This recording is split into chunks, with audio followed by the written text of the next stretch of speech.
There we go. What is up, everyone? This is Review It. I'm James, your Review It champion. Man, that sounds so wonderful. I think I'm going to stick with it for a little bit longer because, you know, my reign is just beginning as far as I'm concerned. So, once again, I'm back to talk about Monday Night Raw. It is now the second episode of Raw in WWE's new era, even though they throw that phrase around all the time. According to WWE, the new era started last week. And when they had a really great Raw, you know, they kind of set a standard that now they have to live up to. So did they do it? Well, no. No, they did not. So to kick off things, we have Sasha Banks, the brand new women's champion. She comes out and she gives a promo about how she has finally achieved her dream, how she's the boss, and how she's going to revolutionize everything in the women's division. Only for her to then be interrupted by Charlotte, who says, you know what, Sasha, you're like a one-night stand, which, I mean, that's kind of a funny insult, but it really made way for Sasha Banks' really hilarious joke about Charlotte being Ric Flair's daughter and that Ric Flair has sex with a lot of women. So, anyway, these two go back and forth for a few minutes. For Chris Jericho to then come out, he sides with Charlotte, calling Sasha Banks a brat, a spoiled child, you know, a stupid idiot as he does. Then we have Enzo Amore by himself without Big Cass. He comes out and he sides with Sasha, and he pretty much does what he does best, and that is insult people on the mic. Now, once we have all four of these people in the ring, we kind of know where it was going, and it's going to lead to an intergender tag match, which Foley comes out and he says, you know what? New era, we're going to do it. Intergender tag match.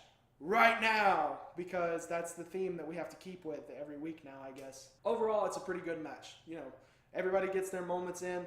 Charlotte does pin Sasha, which kind of does amp up this feud that is leading into SummerSlam, where Sasha will have to rematch with Charlotte for the women's title.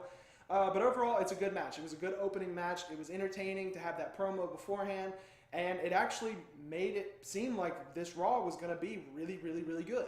Only for it to then kind of fall apart under a lot of different just sleeper matches, really.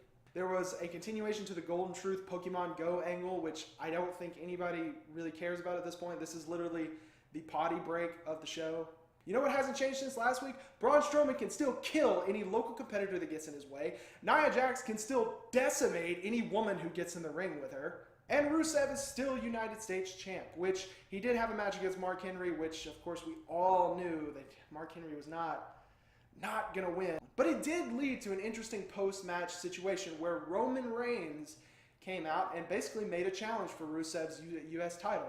But I have to say, I like this direction that they're going to take him in, and that they are going to put him against Rusev for the U.S. title. I think this is good. It's going to give him some time to work at that mid-card level before going back to the main event scene, because I'm sure he will be there in time. Finn Balor and Seth Rollins actually cut a pretty decent promo during the show where they talked about their upcoming match at SummerSlam, you know, the usual kind of thing. Finn Balor beats the crap out of Seth. Seth runs away. Later on in the night, Seth had a match with Sami Zayn, the man who looks great all the time, even if he loses, which he did. And that was the main event to Raw, which is weird because really the final moments of Raw were a Paul Heyman Brock Lesnar promo talking about how Randy Orton doesn't stand a chance against Brock at SummerSlam, only for Randy Orton to sneak in, RKO Brock, and then run out. The Paul Heyman Brock Lesnar segment was pretty entertaining. Paul Heyman continues to prove that he is probably the best guy in the company who can work a mic.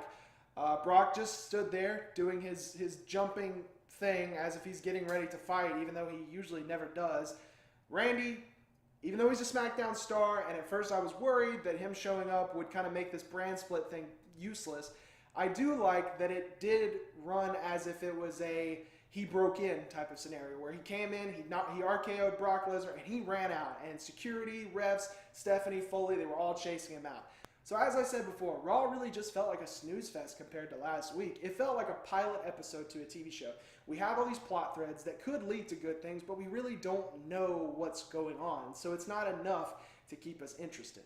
Of course, it is the new era, so they have to build new feuds. And I hope a lot of these feuds do go on to be great things. Anyway, I apologize if this review doesn't seem like it has a lot of content in it, because really, like I said, there wasn't much to work with on this Raw. There was just a lot of plot threads that were just beginning. Hopefully next week these will develop. So that is it for me today, guys. Thank you all for watching. Bryant, myself, and Shelly, who did our WrestleMania video, we are going to see an NXT show this Thursday. Yes, it is a house show, so it won't be televised, but I will have a lot of pictures and videos going on.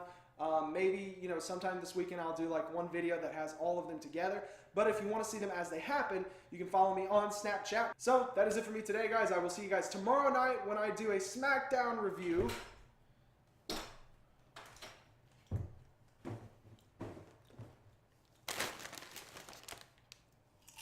Can I help you? Hey, chap. Well, hey. What can I do? What can I do for you? Okay, review it.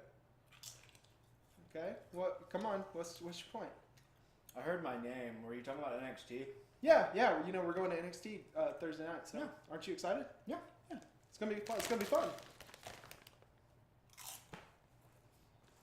Okay. What are you here for? Because there's got to be some reason for why you're in here. I'm busy doing my thing right now. Well, you know, I know we're busy Thursday, but you busy Friday? No. Good. See you Friday, chap. Friday? What does that mean?